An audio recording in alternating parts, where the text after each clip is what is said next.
Selamat pagi, salam sejahtera. Yang paling mengejutkan kita adalah kenyataan Anwar Ibrahim yang terkini ini, yaitu Anwar arah supaya siasatan Pandora Papers tiada pihak dilindungi. Wah, paling menarik, Anwar Ibrahim tidak terpengaruh oleh sesiapa. Beliau memerangi rasuah sedalam-dalamnya, bahkan meneruskan perang besar-besaran, menyerbu jerung-jerung, menangkap jerung dan juga bilis-bilis. Terkini Anwar Ibrahim mengarahkan supaya meneruskan siasatan terhadap Pandora Papers dan tiada pihak perlu dilindungi.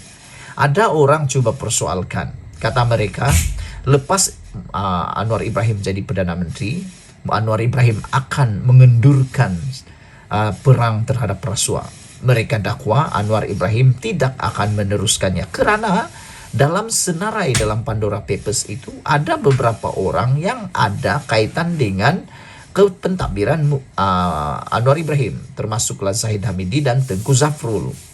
Oleh sebab itu, ramai yang membuat andaian. Mereka kata Anwar akan memberhentikan. Tetapi terbukti jangkaan anda semua salah. Kerana Anwar Ibrahim bukan sekadar berdiam diri, tetapi mengarahkan pula supaya siasatan Pandora Papers itu diteruskan. Dan yang paling kita suka apabila Anwar Ibrahim kata tiada pihak dilindungi. Adakah ini sebabnya orang takut Anwar Ibrahim jadi Perdana Menteri? Anda tahu jawabannya. Datuk Seri Anwar Ibrahim sudah mengarahkan dan memberi jaminan Badan Pesuruhjaya SPRM, Suruhanjaya Pencegahan Rasuah SPRM, Bank Negara Malaysia BNM, dan Polis Diraja Malaysia PDRM, dan Lembaga Hasil Dalam Negeri LHDN untuk meneruskan siasatan dengan cukup rapi ke atas isu Pandora Papers. Perdana Menteri berkata pihak berkenan seharusnya tidak melindungi mana-mana pihak yang terbabit, sebaliknya mengambil tindakan tegas selaras dengan bukti diperoleh, kata Anwar Ibrahim. Arahan saya kepada badan ini untuk teruskan siasatan dan saya mohon semua pihak bersikap tegas, jangan lindungi. Kalau ada bukti maka tindakan perlu diambil. Kalau tindakan diambil tanpa fakta, bukti, itu boleh dicabar atas dasar penyalahgunaan kuasa atau kepentingan politik, katanya di Dewan Rakyat hari ini. Wah, ini kenyataan dalam Dewan Rakyat. Dalam Dewan Rakyat, semua yang diberitahu mestilah bersifat fakta. Tidak boleh spekulasi semata-mata. Jadi, kalau anda ragu-ragu dengan apa yang Anwar Ibrahim kata ini, anda perlu mengubah fikiran kerana ianya adalah fakta yang amat betul. Saudara-saudara sekalian, apa yang lebih menarik lagi ialah daripada sorotan Pandora's Paper ini, bagi mereka yang mungkin dah buat lupa atau terlupa-lupa, apa yang berlaku pada 14 Februari tahun 2023, satu kenyataan daripada berita harian menulis sorok ratusan bilion bekas Menteri Kewangan dipanggil SPRM. Inilah yang paling mengejutkan seluruh Malaysia berkaitan dengan pendedahan Pandora Papers. Bayangkan saja, bekas Menteri Kewangan Malaysia dipanggil SPRM kerana dakwaan menyembunyikan wang ratusan bilion dalam Pandora Papers tersebut. Seorang bekas Menteri Kewangan disiasat Suruhanjaya Pencegahan Rasuah Malaysia SPRM berhubung Pandora Papers yang mendedahkan mengenai penyimpanan harta di luar negara berjumlah ratusan bilion ringgit.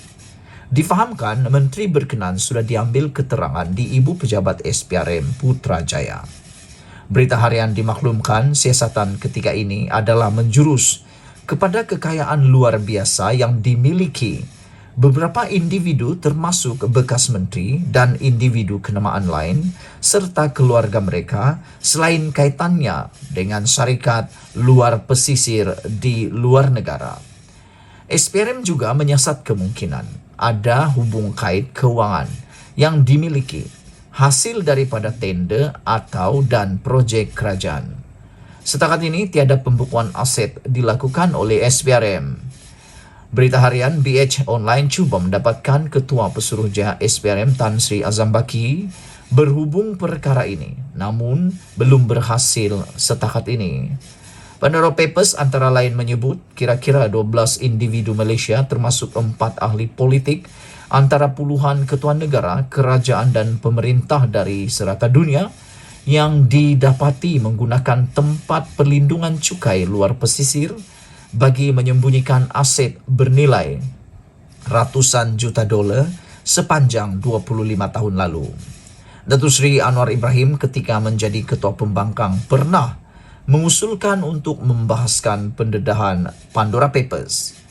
Beliau pada Parlimen 2021 berang malah menuduh Speaker Dewan Rakyat ketika itu sengaja menolak usul itu, malah mendakwa Datuk Azhar Azizan bertindak sebagai peguam bela kepada pemimpin politik dan ahli perniagaan yang dikaitkan dengan laporan itu. Anwar berkata pendedahan Pandora Papers itu perlu dibentang dan dibahaskan dengan segera kerana wujud dakwaan menyatakan jumlah wang dari Malaysia yang disimpan di luar negara mencecah ratusan bilion ringgit.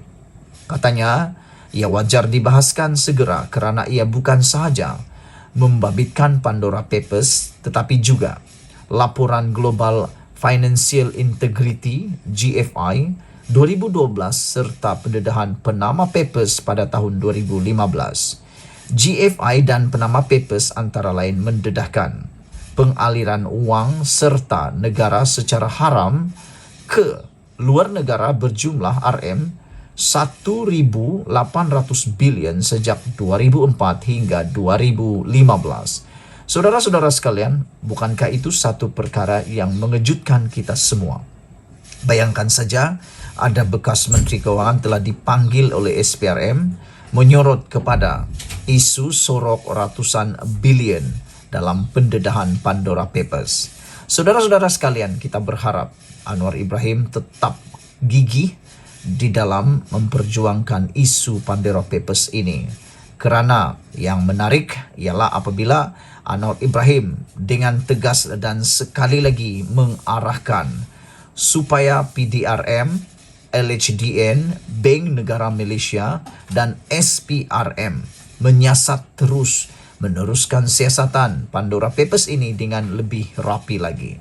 Kalau selama ini hanya SPRM yang disebut-sebut terlibat, kali ini Anwar Ibrahim libatkan semua pihak yang berkaitan, iaitu Bank Negara Malaysia, Polis Diraja Malaysia dan Lembaga Hasil Dalam Negeri. Kerana kalau kedapatan tidak bayar cukai pun jenayah juga, bosku. Baiklah, untuk kali ini di situ dulu. Sila tinggalkan komen anda, tekan butang subscribe. Kita jumpa lagi. Bye-bye.